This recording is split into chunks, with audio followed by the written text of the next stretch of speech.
I still remember that morning as if it were yesterday. The sun streamed through the office windows, casting long beams on the polished floor, and I walked in feeling prepared, confident, ready to face a normal day. My project presentation had been my pride and obsession. For weeks I had double-checked every number, rehearsed every word, and stayed late. Nights ensuring nothing could go wrong, but apparently someone else thought differently. When my boss called me into his office, I didn't sense hostility. At first I thought it was a standard performance review, maybe even recognition for my dedication. Instead, I was met with a cold, calculating stare that made my stomach tighten. "Delilah," he said, voice sharp and unnervingly calm, "there's been a mistake. In your work, this is unacceptable. We cannot overlook this. You're fired. Effective immediately."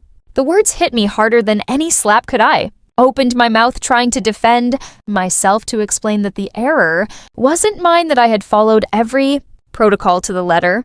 But he didn't wait. He didn't ask questions. He didn't want to hear the truth. I left the office that day in a daze, clutching my bag like it could shield me from the humiliation. Every step I took felt heavy-weighted with disbelief and anger. The whispers I had ignored for months, the subtle criticisms, the underestimation, the side glances finally snapped into clarity. They had been right.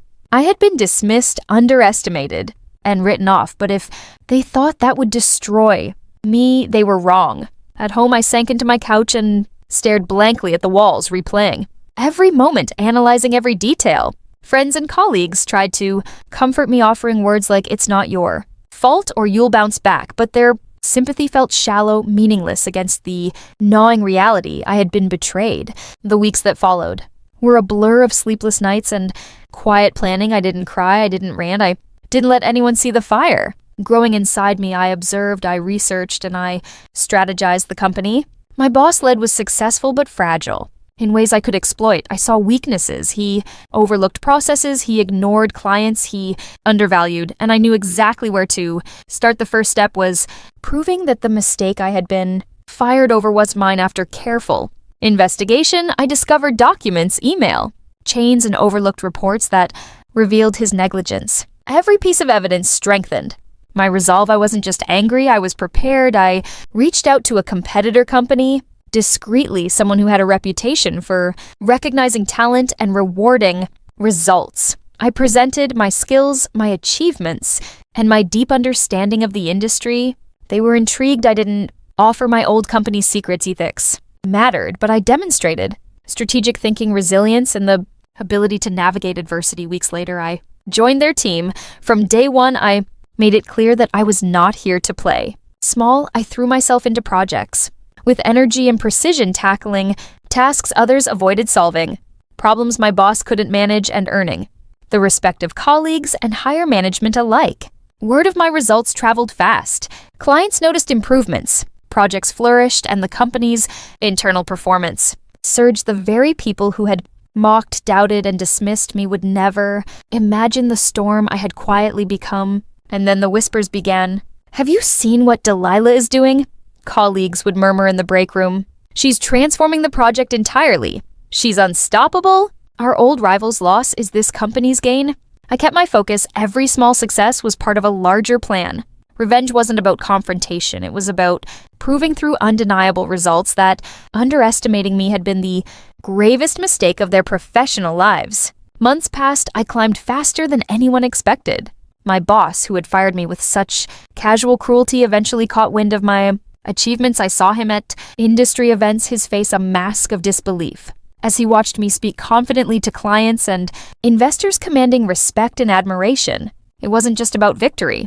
It was about justice. He had humiliated me, but I would rise not just to match him, but to surpass him in ways that left no doubt. Every late night, every careful strategy, every quiet step I had taken was paying off. I still remember the first time I encountered him after joining the competitor. He walked into the same conference room, expecting to assert dominance, expecting to see me falter. Instead, he found a woman in control, respected, confident, and leading with clarity he couldn't comprehend.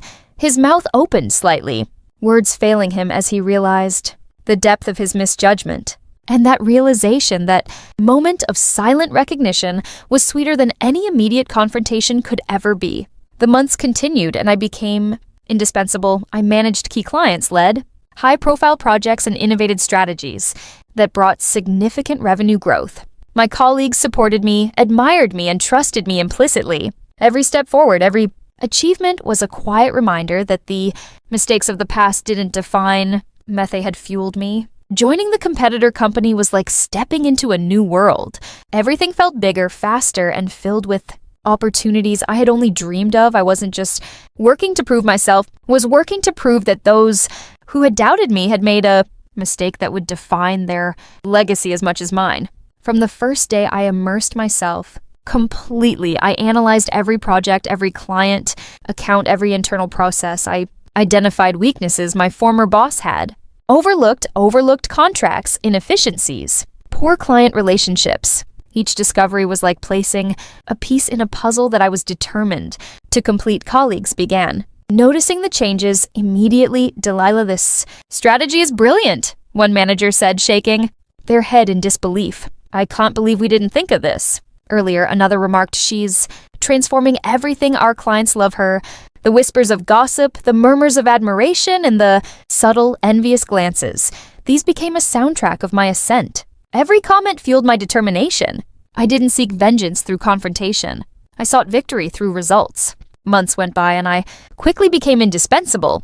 I was leading projects that my former boss had mishandled, negotiating deals that seemed impossible, and bringing clients on board who had once refused his pitches. Every achievement was a quiet testament to the fact that I had been underestimated. And then the moment came when I saw him again.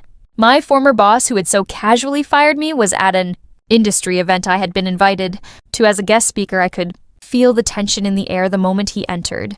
He scanned the room, his eyes landing on me. Recognition dawned slowly, like a storm breaking.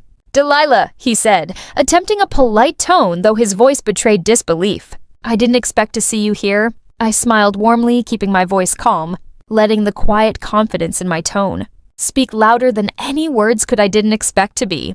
"Underestimated either," I replied, letting the statement hang in the air. The next weeks were a calculated dance. I didn't humiliate him in public. I didn't expose him directly. Instead, I let the results speak. Every deal I closed, every client I retained, every project I executed flawlessly became a silent rebuke. His employees began asking questions. Clients began noting the difference. And slowly the reputation I had quietly built began to overshadow the mistakes he had made, including the one he had blamed me for. The whispers of gossip reached his ears. "Have you seen Delilah's numbers? She's outperforming our team by miles. She's unstoppable. We underestimated her, and now we're paying the price." Every murmured comment stung, and every glance that betrayed disbelief gave me satisfaction. I organized a major project, launch that required collaboration from multiple departments, including teams under his supervision. I led with precision, charisma, and strategy. When the final results were presented to the board, the company's growth metrics skyrocketed, leaving no room for doubt about my capabilities. His reaction was priceless. I watched him sit in the audience, jaw tight, eyes darting nervously, as board members praised my leadership, creativity, and innovation. He had fired me, dismissed me, mocked my ability, and now quietly I had become the standard he couldn't meet. Private messages began arriving from former colleagues, curious, astonished, or even envious. "We always knew you were talented, but this is incredible. How did you manage this so flawlessly? You've completely changed the game." These messages were like fuel to the fire, confirming that my work spoke louder than any confrontation ever could. Months turned into a year. I had transformed. The company's standing, built a network of loyal clients, and earned respect from people who had once doubted me. Every step I took was intentional, a part of a larger plan. I had nurtured from the moment I walked out of my old office, fired and humiliated.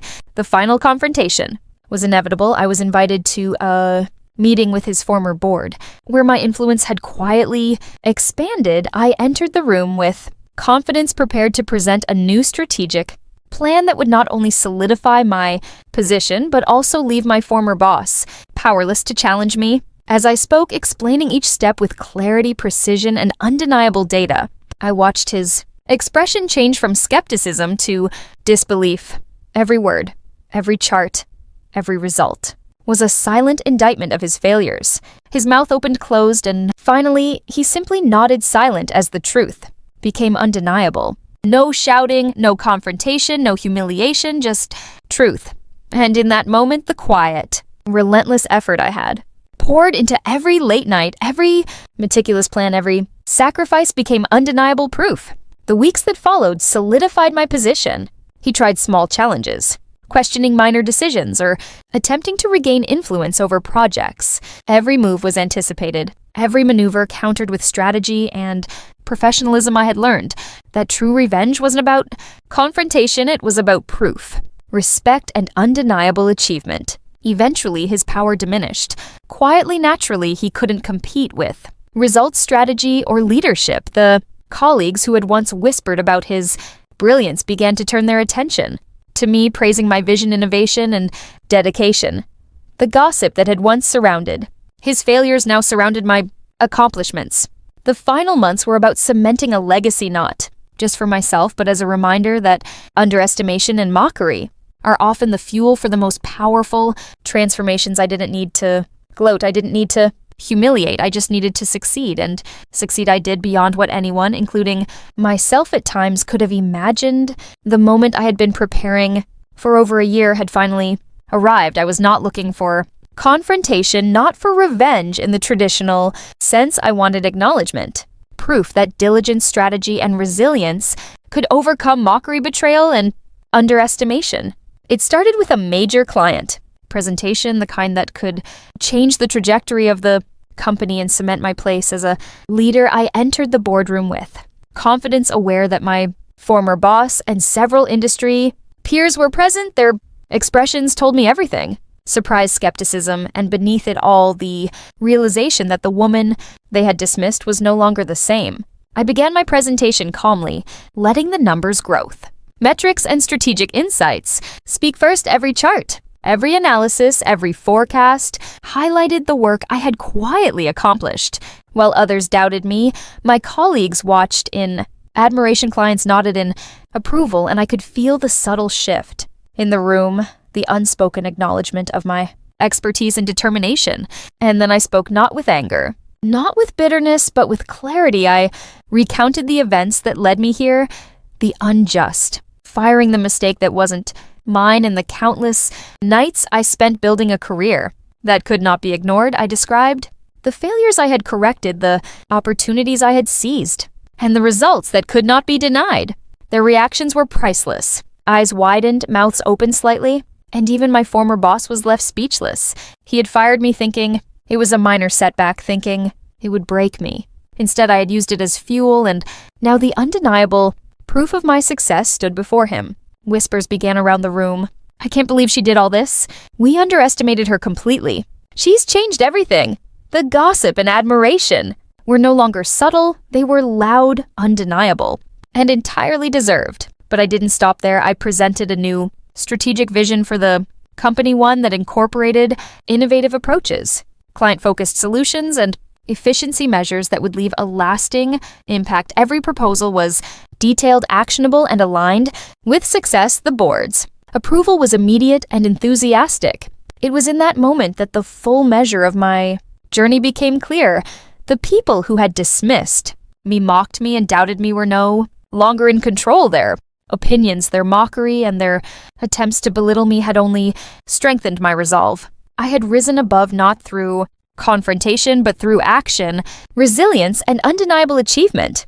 In the following weeks, the company transformed under my leadership. Projects that had been stagnant began to thrive. Clients who had once been lukewarm advocates became loyal partners. Colleagues sought my guidance, and industry peers began to recognize my influence and innovation. Every step I took reinforced a single truth.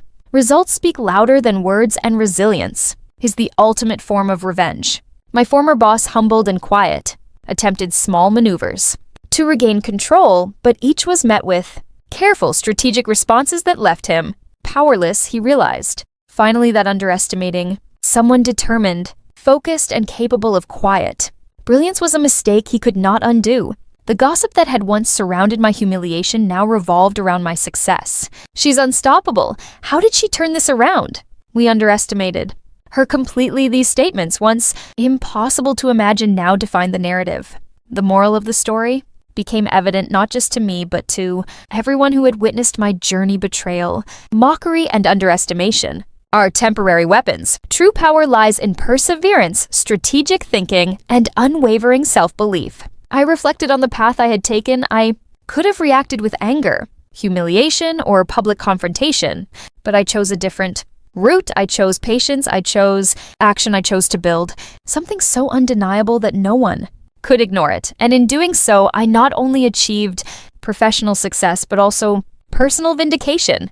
Looking back, I realized that the ultimate revenge is not about tearing others down. It is about rising, proving your worth, and letting your achievements speak for themselves. Those who doubted me now had to face the consequences of their misjudgment, but I did so with grace, integrity, and unwavering confidence. Share your thoughts in the comments below. Like this video if you believe resilient strategy and self-belief always win. Subscribe to Mortal Revenge and hit the bell so you never miss another shocking family or workplace betrayal story.